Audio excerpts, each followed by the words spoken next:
Hi, my name's Tim Bain. This is the second of a series of lectures that I'm recording on the problem of other minds for the Moscow Center for Consciousness Studies. In the previous lecture, I introduced four versions of the problem of other minds, what are called the problems of other minds, really. The first was the psychological problem, which is concerned with identifying the mechanisms that underwrite our ascription of consciousness to other agents. The second was the skeptical problem, which I'll talk about more today. That's the focus of today's lecture, of this lecture. The third was the scientific problem, which is concerned with our capacity to identify which creatures are conscious in difficult cases, in what I call contested cases. And the fourth was the conceptual problem, which is a problem posed by Wittgenstein about the very intelligibility, the very coherence of supposing that someone else might be conscious. So as I said, I'm going to focus today on the skeptical problem of other minds, which is the traditional version of the problem of other minds. It's the version of the other minds problem that the philosophers have usually focused on. It's fair to say, I think, that the skeptical problem of other minds has fallen on hard times. The topic used to be a mainstay in the philosophy of mind, and in one place, Jerry Fodor, the philosophy of Jerry Fodor, remarks that when he was at graduate school in the late 1980s, it was one of the two main topics on the philosophy of mind syllabus. The other, of course, being the mind-body problem. Excuse me. But somewhere in the 70s or the 80s, excuse me, it fell out of favor. And it was usurped by discussions of other topics, problems of mental causation, discussions about the architecture of cognition, and debates about how to naturalize or make intelligible within a scientific framework such phenomenon as intentionality or consciousness. But with the booming of interest in the scientific problem of other minds, there's been a bit of a resurgence of interest in the skeptical problem of other minds as well, although not as much as one might expect. And I think it's a bit of a shame that there hasn't been more engagement with the traditional skeptical problem of other minds, because questions about the contested cases, our knowledge of consciousness, and cases where we're genuinely unsure about what to say, interacts in interesting ways with the skeptical problem of other minds. At any rate, my aim in this lecture is to take a close look at the two traditional solutions to the skeptical problem of other minds, the argument from analogy and inference to the best explanation, or the argument from inference to the best explanation. But before we get to those solutions, to those accounts, we need to consider what exactly the skeptical problem of other minds is, for it seems to me that there are various ways in which it might be understood. As the name suggests, the skeptical problem of other minds is really best understood as a species of skeptical challenge. The skeptic is someone who comes along and says that our claims to knowledge, our ordinary assumption that we have knowledge in a certain domain, or perhaps just warranted or justified belief, reasonable belief, such claims are unjustified. For example, a certain kind of skeptic might argue that we've got no knowledge or reasonable belief about the past, or that we've got no knowledge or reasonable beliefs about unobservable entities, or that we've got no knowledge or reasonable beliefs, for example, about morality or ethics. In the case that we're considering, of course, the skeptic challenges the ordinary assumption that we have, that we can know, that we do know about the inner life, the conscious experiences of other people. Now, the skeptic might also challenge our capacity to know about our own states of mind. They might challenge the assumption that we have a kind of self-knowledge with respect to consciousness. But we'll leave that kind of skepticism about self-knowledge to one side. The philosopher Erich Schwitzgebel has recently written a number of interesting papers engaging with skepticism about knowledge of one's own conscious states.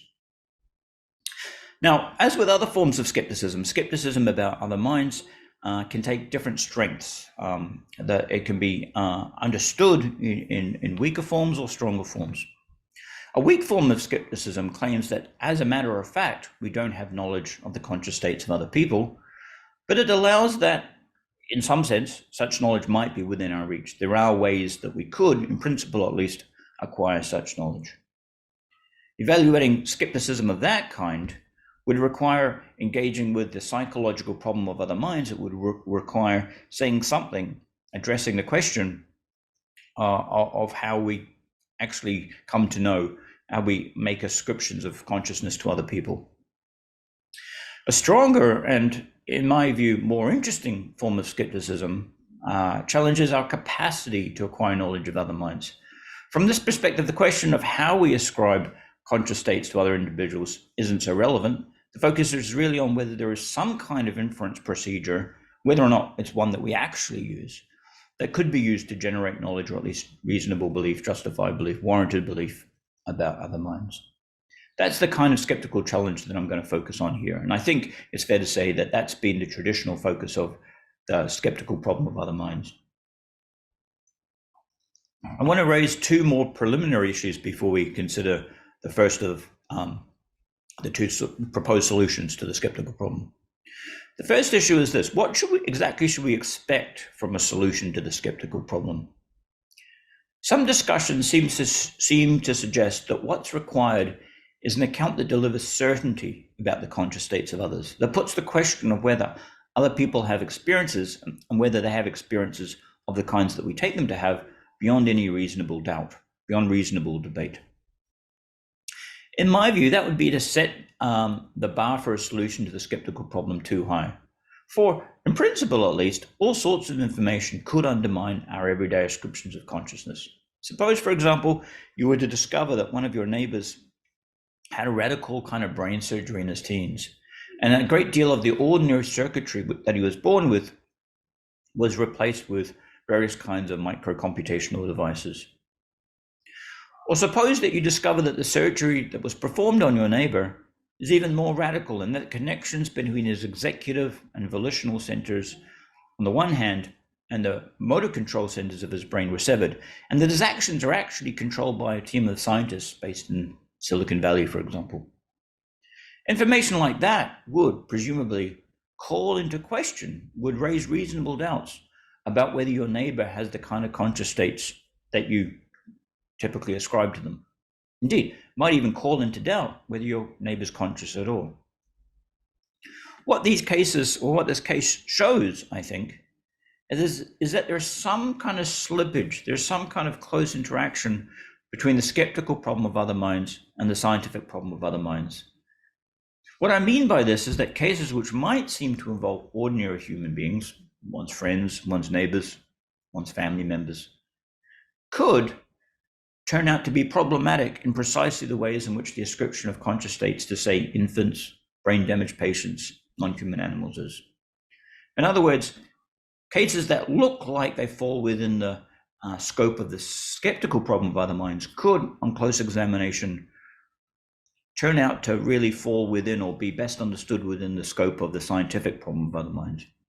Now, the solution to this worry, it seems to me, is to stipulate that in dealing with the skeptical problem, we're really dealing with cases that not only seem to involve ordinary adult human beings, neurotypical adult human beings, who are responsive to their environments in the usual sorts of ways that you and I are responsive, but in fact do involve ordinary neurotypical adult human beings. And it's really only with respect to that cohort of individuals that we think we do in fact have knowledge of conscious states, that we assume knowledge is within our grasp. Cases in which someone seems to be an ordinary adult member of our species, but in fact isn't. For example, they turn out to have had very radical forms of brain surgery, or they turn out to be a robot that's controlled by scientists, should, I think, be best considered within the framework of the scientific problem of other minds. A final issue to consider before we turn to the analogical response to the problem of other minds is whether we should try to prove that the skeptic is wrong when she challenges our claims to know what other people are experiencing. That's how the skeptical problem is often set up, and indeed, that's how I myself have tended to speak in presenting the skeptical problem. But it's not at all clear that we should approach the skeptical problem in that way. After all, in many domains, skeptical problems are often seen, or best seen, as needing to be dissolved rather than solved. Consider the problem of external world skepticism. This external world skeptic claims that we've got no reason to believe that there's a world external to our own experience. And that the claim that we know that, for example, I've got two hands, or that there's a glass of water here, my claim to knowledge of that kind is unjustified, is unwarranted.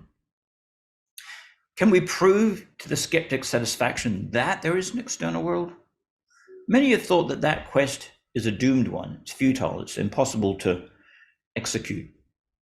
Because the kinds of premises that would be required for any proof here will simply be question begging. They won't be granted by one skeptical opponent. A better response to external world skepticism, a better attitude to take to it, one might argue, is to treat it as something of a challenge. One treats knowledge of the external world as a fixed point. It's not really up for debate. And then the question becomes, what do we have to assume about knowledge, about the external world, about our relationship to the external world, in order for it to be the case that we can rightfully claim knowledge of the external world? Similarly, one might argue, we shouldn't treat the skeptical challenge regarding other minds as something to be refuted. We shouldn't think of the skeptic as needing an answer that ought to convince them, given what they accept, given what they're prepared to allow. The aim, rather, is not to show that to the skeptic's satisfaction that we have knowledge of the conscious states of those around us. The aim instead is to treat the skeptic's challenge as an invitation to consider what must be the case regarding consciousness, and in particular, perhaps, the concept of consciousness, in order for it to be the case that we do know, or at least can know, the experiences of other people. If certain conceptions of consciousness generate skepticism or leave the door open to the skeptical challenge, then, so this line of thought goes, so much the worse for them. In other words, far from treating the skeptical view as a viable position that might turn out to be true and that we need to prove to be false, we intend to treat its rejection as a fixed point around which to construct an account of consciousness and our knowledge of other minds. That, I think, is the best way forward. With those preliminary points in mind, let's turn now to consider the first response to the skeptical challenge, the argument from analogy. This is a response to the problem of other minds, the skeptical problem of other minds that's associated with the writings of J.S. Mill and Bertrand Russell. Although some have argued, for example, Janice Thomas, that Mill's view, at least, was closer to the other account that we're going to explore shortly, the inference to the best explanation account. But at any rate, whether or not Mill endorses the argument from analogy, the view is certainly clearly presented in his work. Here's the basic idea. Because certain forms of behavior are, in my own case, closely associated with consciousness, I'm justified in ascribing consciousness to other people when they too produce those forms of behavior.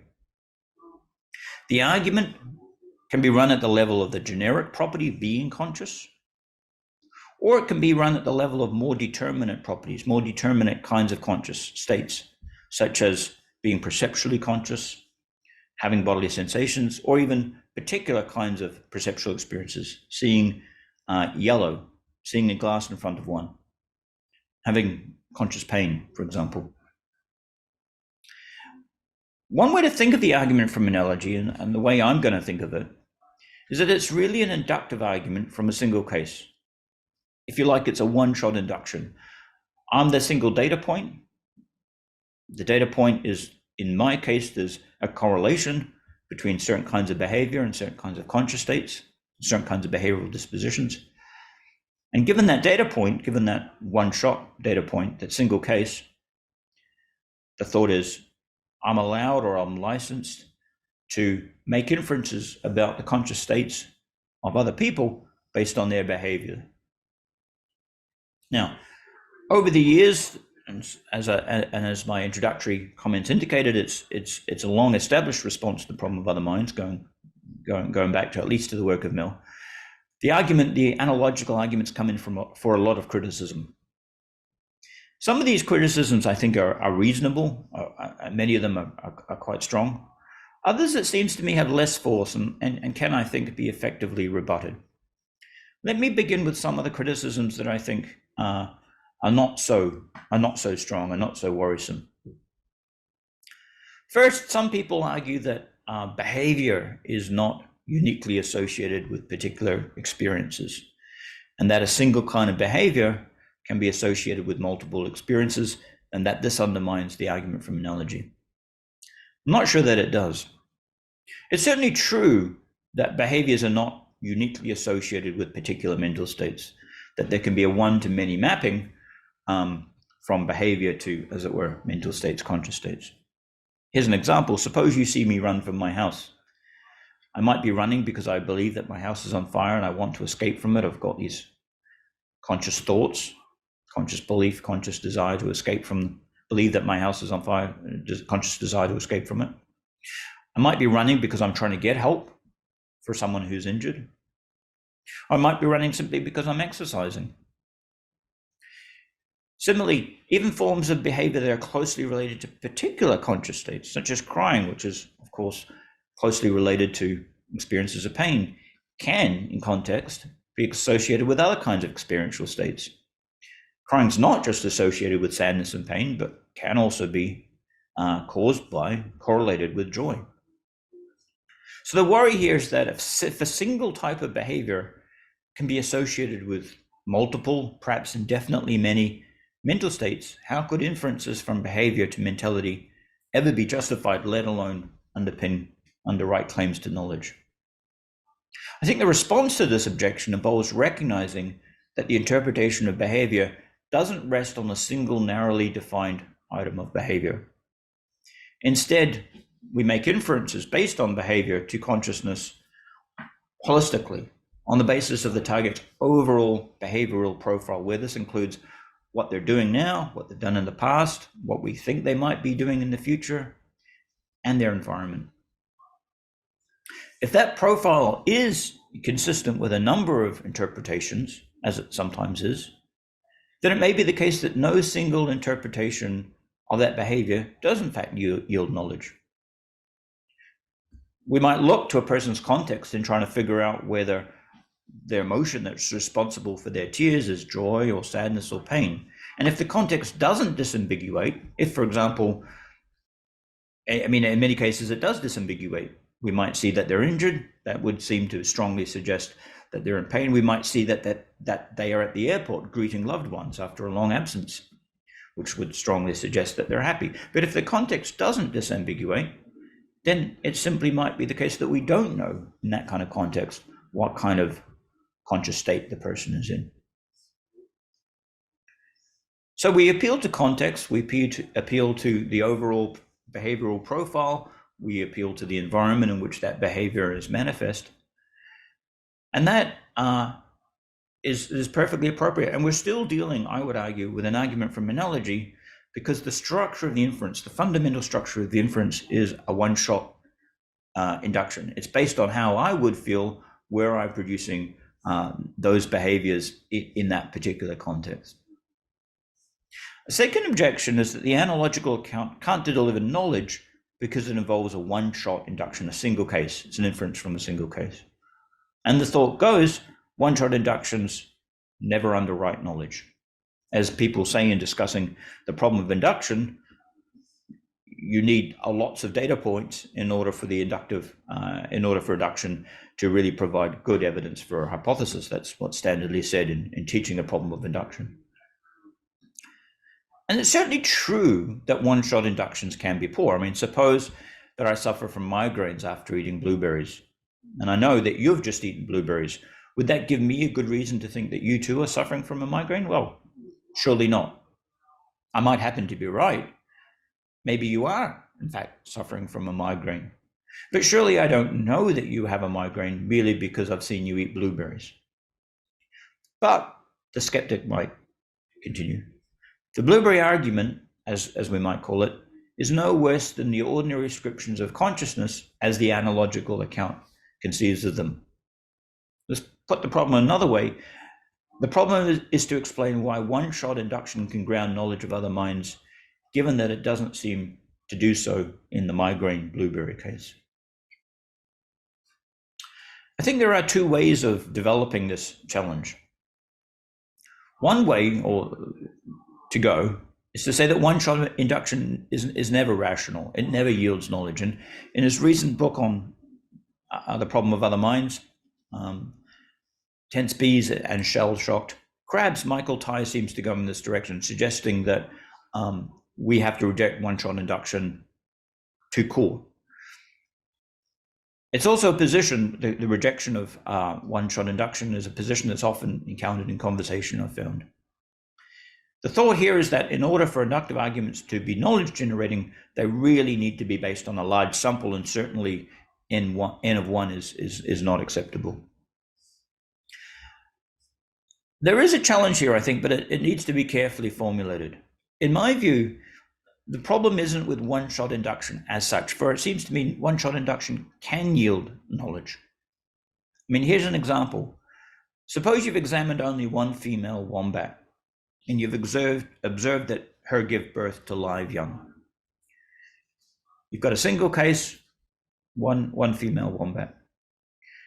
But although n equals 1 in this case, it would, I think, be reasonable to conclude that female wombats in general give birth to live young. I think it would be perfectly reasonable to take seriously, and maybe even to think that you know a general hypothesis about the reproductive capacities of female wombats. Whether or not one-shot induction is warranted depends on how the property in question is distributed in the relevant population, or perhaps depends on how one believes the property in question to be distributed in the relevant population. One-shot induction, I would argue, can generate knowledge, or at least reasonable belief, when dealing with properties that are highly correlated, such as being a female wombat, having the capacity to give birth to live young. Obviously, it can lead one astray when dealing with properties that aren't highly correlated in a population, such as eating blueberries, having a migraine. So what we really need to know in order to know whether one-shot induction is reasonable in the case of other minds is to know whether the relevant properties are highly correlated. In other words, what we need to know is when it comes to adult neurotypical human beings, is there a robust correlation between behavioral responses on the one hand and states of consciousness on the other? If there is, or perhaps more carefully, if it's reasonable to believe that there is, then one-shot induction based on one's own case might yield knowledge, or at least reasonable belief, much in the way in which the study of the reproductive practices, the reproductive capacities of a single wombat might yield knowledge that applies to all wombats. So, is there a robust correlation between behavioral responses on the one hand and experiences on the other, at least when it comes to neurotypical adult humans? Well, here are 3 factors to consider. First, in one's own case, in my own case, there is, it seems, a pretty strong correlation between experience and behavior, or at least behavioral dispositions. To take a simple example, my scratching is pretty much always associated with the experience of itching. It's not the case that in some times I itch because I scratch rather because I have a conscious itch. In other times I scratch because I'm in intense pain. In other times I scratch because I'm having a migraine or experiencing the taste of blueberries or can hear trumpets. Instead, for the most part, there are exceptions, but for the most part, in ordinary context, scratching is a pretty strong indicator of the experience of having an itch. More importantly, the stability in what we might call my consciousness-directed verbal behavior. What I mean when I describe something as an intense feeling of sadness today, when I use that expression, a feeling of sadness today, is roughly the same thing that I meant 10 years ago when I used that expression, roughly the same thing I meant when I was a teenager and I used that expression. Of course, the focus here is intrapersonal stability. I'm focused here on my own stability in terms of the relationship, the correlation between experiences and nonverbal behavior or verbal behavior. And what we're really interested in is interpersonal stability, stability that applies across people. Still, the fact that there is pretty robust intrapersonal stability between behavior and experience is, I think, worth noting. A second point to note, and more important, I think, is that it's plausible to suppose that experience is not merely correlated with behavior, but forms part of its underlying cause, that it's implicated in the mechanisms that gives rise to various kinds of responses, both verbal and nonverbal. Of course, it's possible that my behaviors have one kind of cause and yours have a different kind of cause. It's possible that my scratching is caused by a conscious itch, whereas your scratching has a purely unconscious cause, or perhaps is caused by a completely different kind of conscious state. For example, an experience that one would ordinarily associate with hearing trumpets. And if you were a completely different kind of being from me, then I think we would need to give that hypothesis serious consideration. But you're not a completely different kind of being to me, or at least I've got no reason to think you are. Instead, you're a fellow human being that shares a great deal of my biological, physiological properties. And that background knowledge, the knowledge about the underlying commonality between you and me with respect to biology and physiology, I would argue licenses the reasonableness of one-shot induction.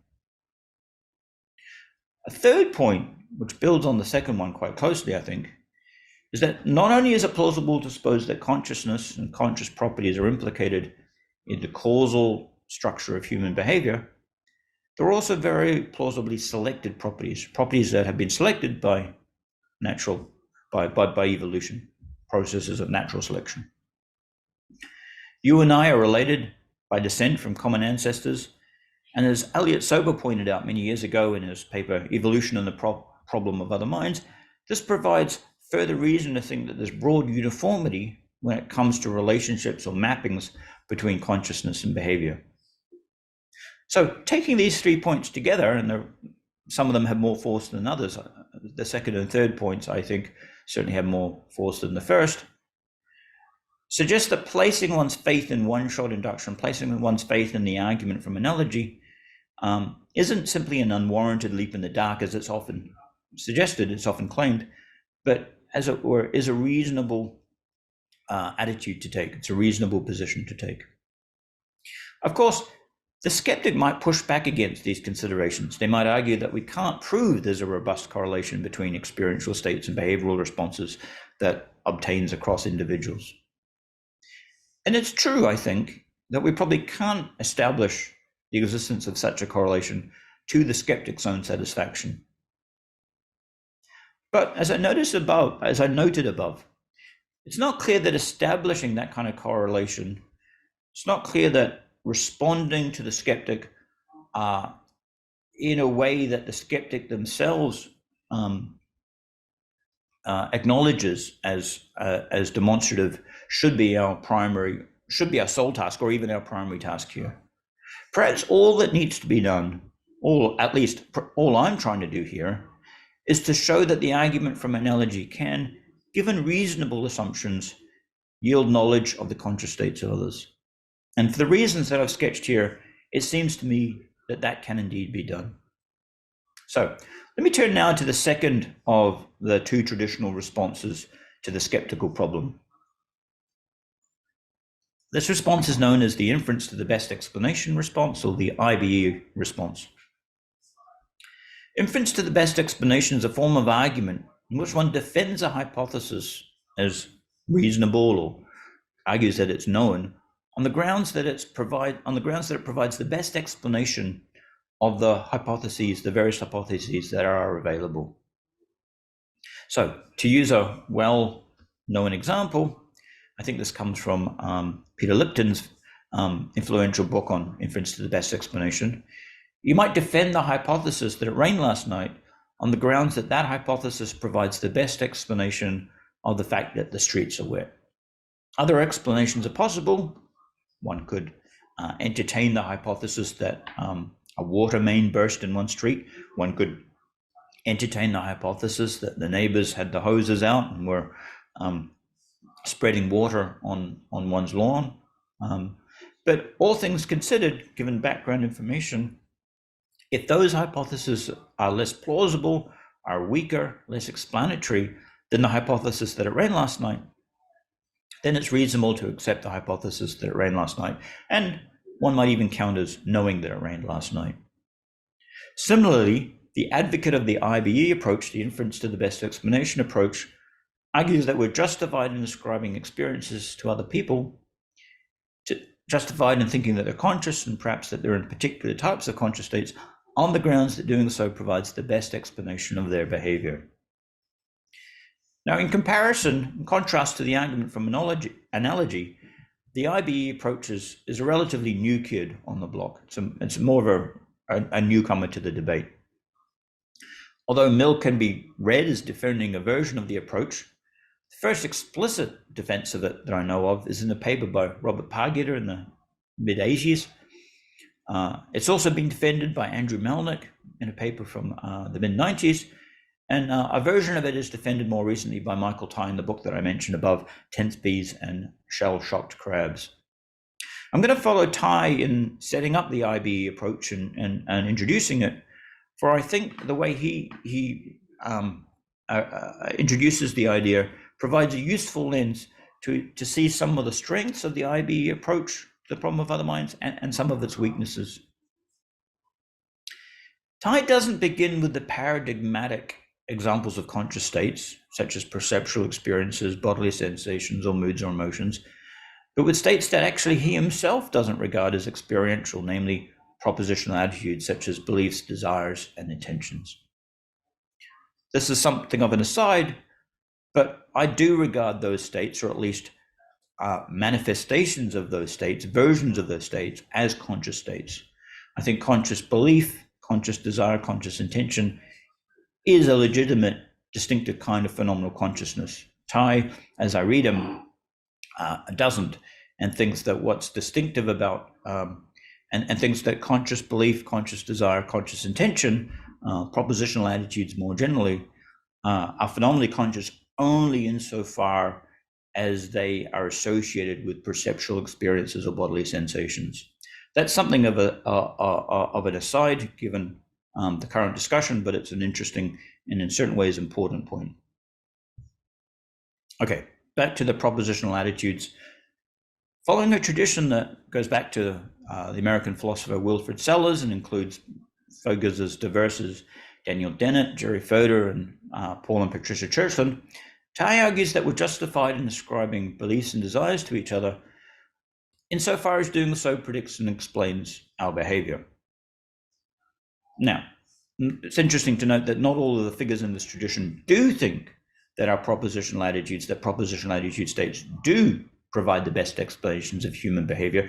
Famously, the Churchlands cast down on that idea, and that forms very much a basis for their eliminativism, their case for eliminativism with respect to the propositional attitudes, the idea that we don't really have beliefs, desires, or intentions. But whether or not one thinks that propositional attitudes do earn their explanatory keep, Dennett and Fodor are yes, and Tye's on that team. Churchlands are doubtful. All of the figures in this tradition, as I read them, think that, as it were, the legitimacy of these concepts, of these constructs, depends on their inferential explanatory power. The debate is about how powerful those constructs are and whether appeals to them do in fact provide the best explanations of human behavior.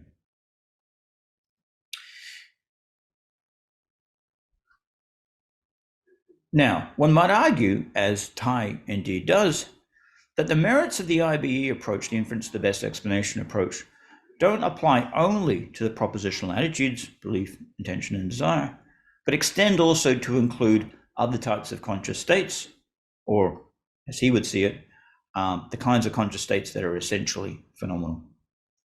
Perceptual experiences, bodily sensations, moods and emotions, and the like. On this view, we're justified in ascribing experiential states to individuals in roughly the context that we do, on the grounds that doing so provides the best explanation of their behavior. We'll look at a couple of challenges to this approach, to this account shortly, but I first want to consider one contrast between propositional attitudes on the one hand and experiences on the other, which seems as though it might be relevant. Plausibly, propositional attitude states, belief, desire, and intention, are theoretical constructs, or at least the concepts associated with those states are theoretical constructs that are introduced precisely in order to explain behavior. This way of thinking about things goes back to Wilfrid Sellars, what he calls the myth of Jones, an idea that is discussed in his book, Empiricism and the Philosophy of Mind. Jones is this mythical creature, this one of our ancient ancestors who hit upon the idea of propositional attitudes as inner states that might explain behavior. By contrast, it's not at all clear that experiential states are theoretical constructs in the same way. They certainly don't seem to be theoretical constructs in the way that beliefs, desires, and intentions might be. Instead, we posit experiences simply because we find ourselves with them. We find ourselves confronted by them via introspection. We're acquainted with them. We don't posit them in order to explain behavior in the way that we might posit belief, desire, and intention. And interestingly, even those folks who are skeptical of the explanatory power of appeal to propositional attitudes, such as the Churchlands, who suggest that the propositional attitude framework of folk psychology might in time be replaced by a superior explanatory predictive framework, tend not to take seriously the idea that consciousness itself might be replaced by a superior explanatory predictive framework. So the Churchlands are very much eliminativist with respect to propositional attitude states, but reductionists with respect to experiences. Now, I'm not saying that this contrast undermines or scuttles any attempt to apply the inference to the best explanation account to experience. But the fact that experiences aren't, or at least don't appear to be, theoretical posits in the way in which belief, desire, and intention are, should, I think, give us pause. One way to appreciate the relevance of this point is to consider the perspective of some kind of non-conscious machine learning program or machine learning system. A system that's tasked with explaining and predicting the behavior of human beings. So one can imagine some kind of supercomputer of the future whose job it is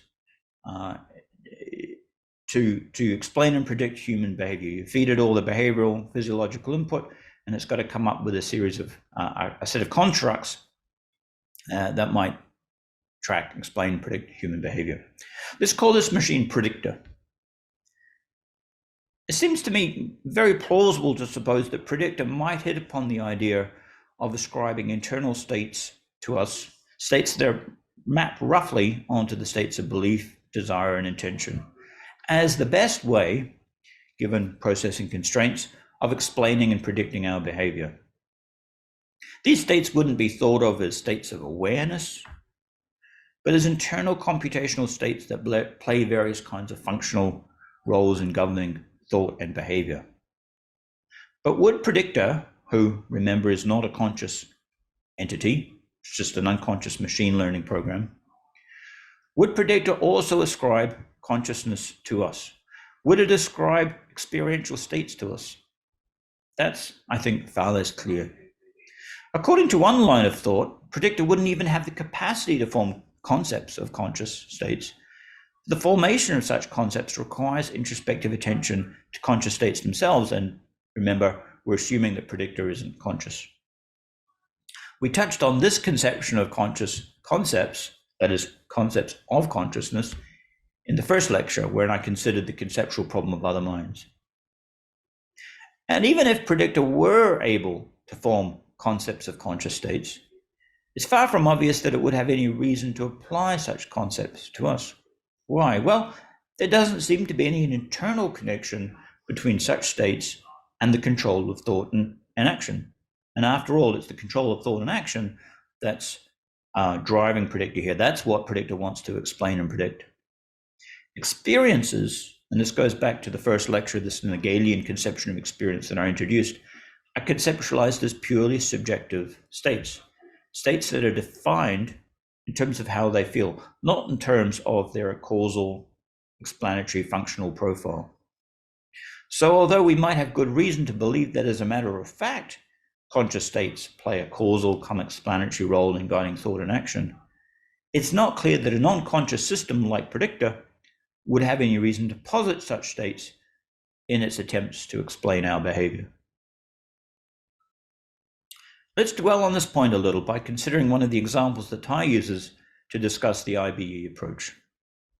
Take someone, let's call her Mary, who's just touched a hot kettle and displays what we would naturally call pain behavior. Of course, we're not yet supposing whether Mary is in pain.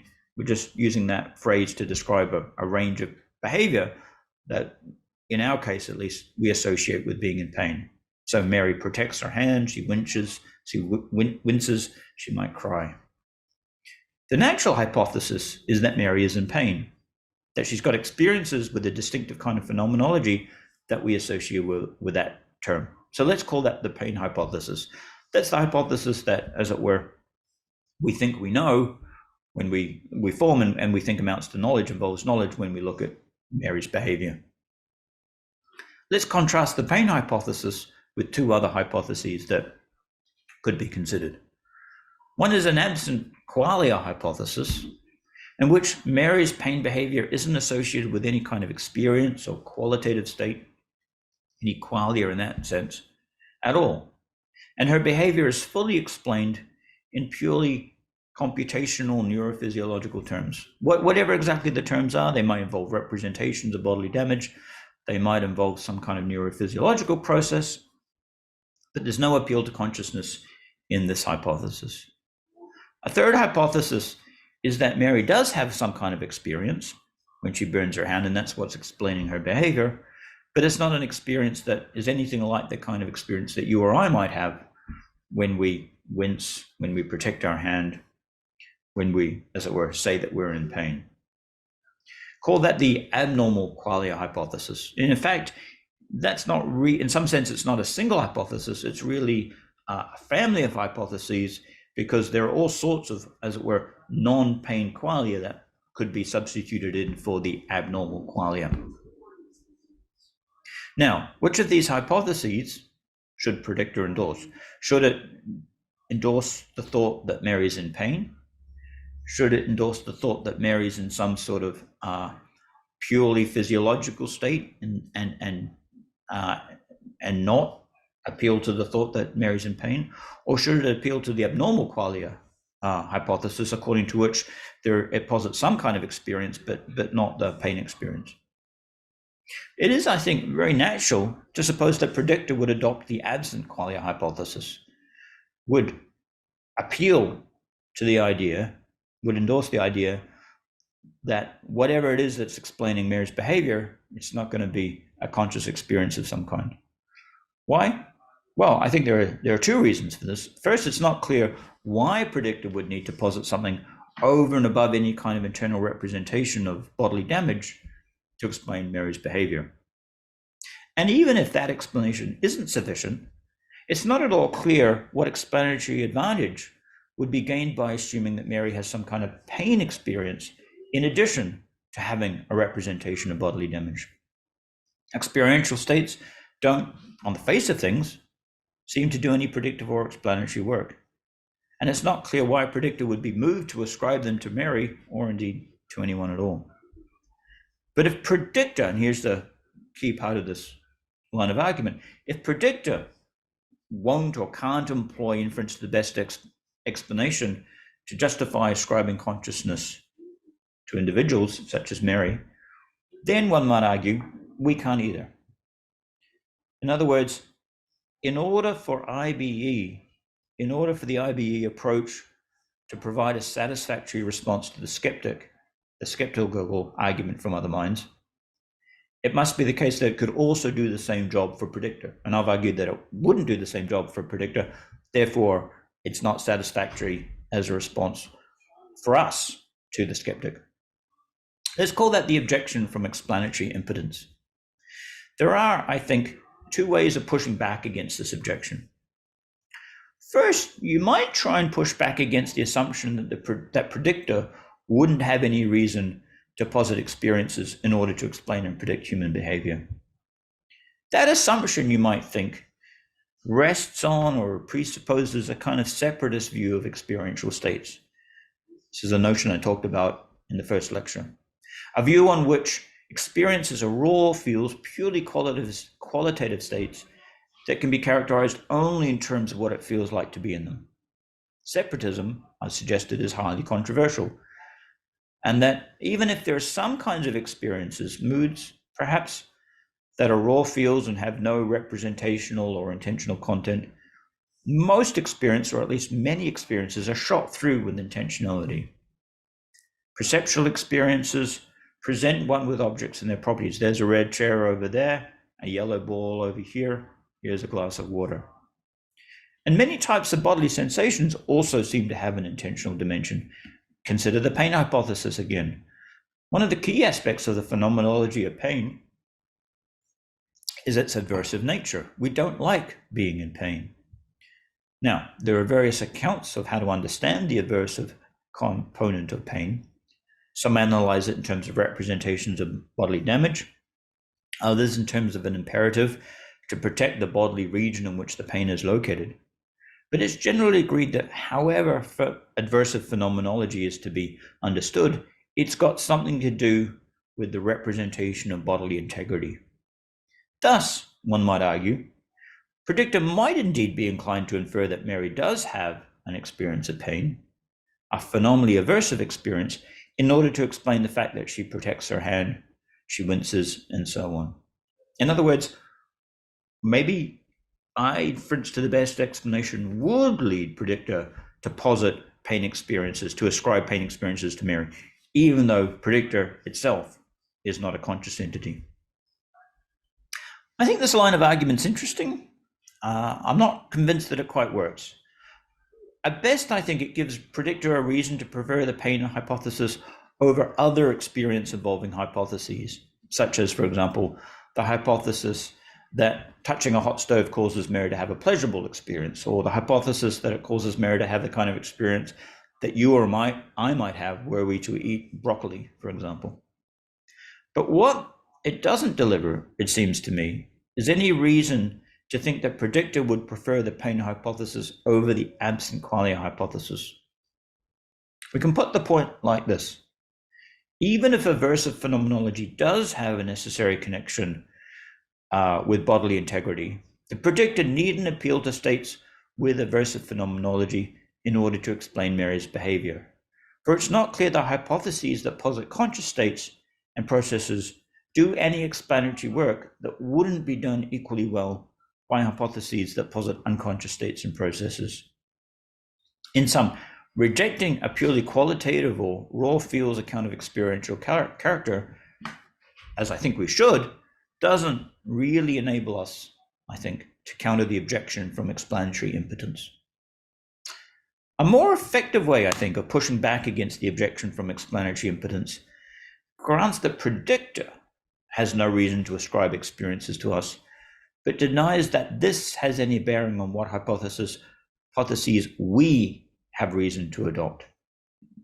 After all, we're not in predictor's position. We have experiences, and we know that we do.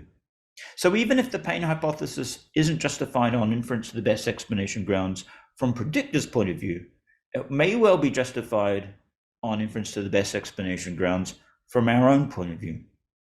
From our perspective, ascribing pain to Mary provides the best explanation of her behavior, for we know that in our own case, pain experiences are intimately bound up with the kinds of cognitive and behavioral dispositions that Mary displays, not to mention the various physiological and neural states in question.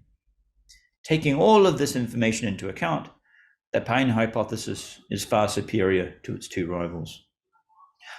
I think that this response is basically right, but note that there's a sense in which, in developing it, we've strayed somewhat from the heart of the IBE approach.